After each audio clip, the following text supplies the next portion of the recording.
بیبی سوروغیوسова келинашро барои таваллуд кардан овардааст. мегӯяд аз лаҳзаи омаданаш ба бемористон барқу рӯшноиро дар инҷо надидааст.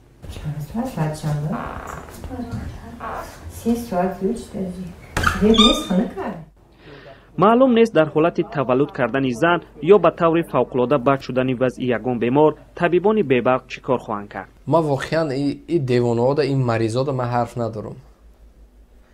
зимистон мешавад, барф меборад, баъд хунук мешавад, баъд ин девонаҳо меборад, мегам таъмир мекунем. безда мусо таъмира дар моҳи гармӣ мекунанд, дар тобистон таъмир мекунанд ки то зимистон ба ин мушкилот дучор нашаванд. шумо мутахассис нестен, шумо кадр нестен. шумо агар ҳамин ҳодиса ба худо қасам дар кишварҳои аврупоӣ сурат бигирад ки кишваре ки худаш нони хӯрдан надошта бошад барои ҳамсоя нон мета, бовар ки мардум ин пора пора мекуна у роҳ бара. хоб дӯстони азиз, масъалаи бебарқӣ раҳмонов ёдам аст ки вақте ки 2015-16 тақрибан фаромӯш кардам, 2018 16 11 маги 2018 16 яъне ноябр, вақте ки раҳмонов ба агрегати якуми роғунро ба кор медарорад ва дар ҳамонҷо барои мардум як дунёи дигар месозад. ҳамчун як президент ба мардум ваъда медиҳад ки аз ин баъд дигар Тоҷикистон як беҳишти рӯи замин мешавад, мисли афсона мешавад, равшан мешавад, қувваи барқ. вале мо мерем дохили расонаҳо ва назар мекунем ки он ваъдаҳое ки расо 3 сол пеш дода буд куҷо шуд? боз фиреб, боз дурӯғ, боз шайтонӣ ва чӣ аст? марҳамат.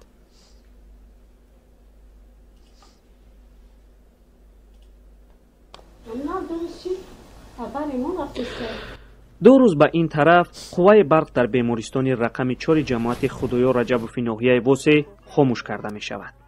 ба ин сабаб роҳравҳои бемористон ҳамин гуна ториканд.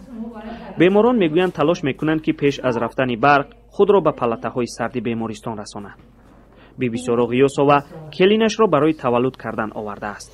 мегӯяд аз лаҳзаи омаданаш ба бемористон барқу рӯшноиро дар инҷо надидааст.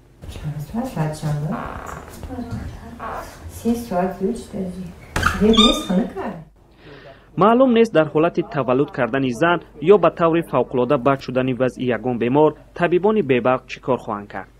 бебарқӣ ба рӯзгори ҳама таъсир мекунад. саъбагул 3 рӯз ба ин тараф дар дегдони бобои хӯрок мепазад. ӯ ишора мекунад ки барқ нест ва ба усули бобои бояд баргашт. не 3 рӯз 4 рӯз шуд ки свет надорем, свет набоша, об нест, шароитамон ҳамтари намерасад. сокинон аз вилоятҳои суғду хатлон ва ноҳияҳои тобеи марказ низ ба радиои озодӣ навиштанд ки ин шабу рӯз барқи доимӣ надоранд. масъулони барқи тоҷик мисли солҳои гузашта боз ҳам таъмири дастгоҳҳоро баҳона меоранд. аммо ғайратчо маҳмуродзода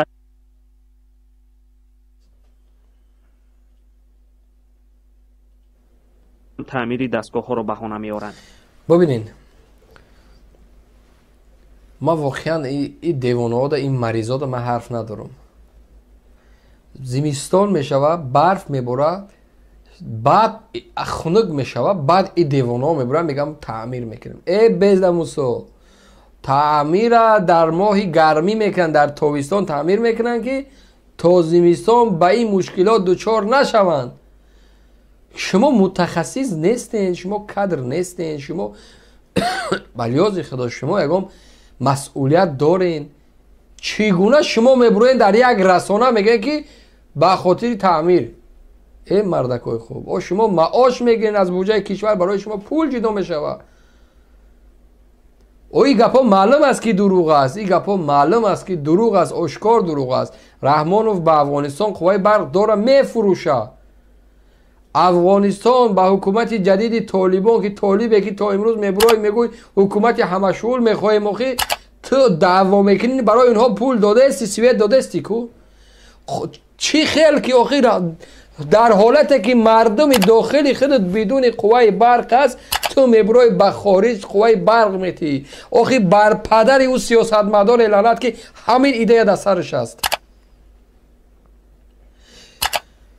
اگر همین حادثه به خدا قسم در کشورهای اروپایی صورت بگیره که کشوری که خودش نان خوردن نداشته باشه برای همسایه نان میته، باور که مردم این پاره پاره میکنه و راه بره. در بیمارستان قوه برق نیست. این تاریخ او پدرسگش میگه در فرانسه میرود تاریخ نشان میده. همین فرانسوی اگر همین حالی تو را ببینه که در همون دیدان نانکرزی به خدا در رود توف نکو، در رود یک چیز دیگر میکرد. اگر به همین دعوا شما میرین در فرانسه تاریخ نشان میدادین، یک فرانسوی اگر همین حادثه را ببینه که در تاجیکستان یک کشور از به نام تاجیکستان چند تگریگه داره به همسایه کشورها قوه برق میتونه، مردم خودش لیک قوه برق نداره.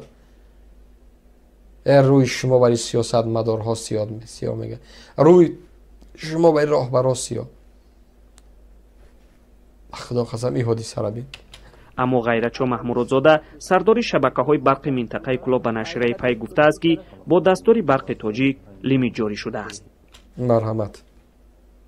در عصر 21 پیشروی، صلح، ثبات، تاریخ، اقتصاد، فرهنگ، رو توسعه، در عصر 21 مردم قوه برق نداره. این همین حادثه بدون دعوای من، بدون بدن حرکت سیاسی گروه 24، بدون کدام یک حزب و حرکتی که اگر کش دعواش دارین نباشه، باید حکومت امروزه به استعفا برود. رحمانوف دیگر صلاحیتی او را نداره. رحمانوف دیگر نمیتونه در 30 سال برای مردم قوه برق نداده است. در 30 سال 13 سال همین خودش نشانگری است که مردم در کوچه ها بریزه و بس. با گفته او قرار است قوه برق از ساعت 8 صبح تا 17:30 بیگاه خاموش کرده شود. ساکنان میگویند حکومت به زودی لیمیت را اعلان خواهد کرد، ولی این بار باید گفت که فروش برق به خارج کشور ادامه خواهد داشت.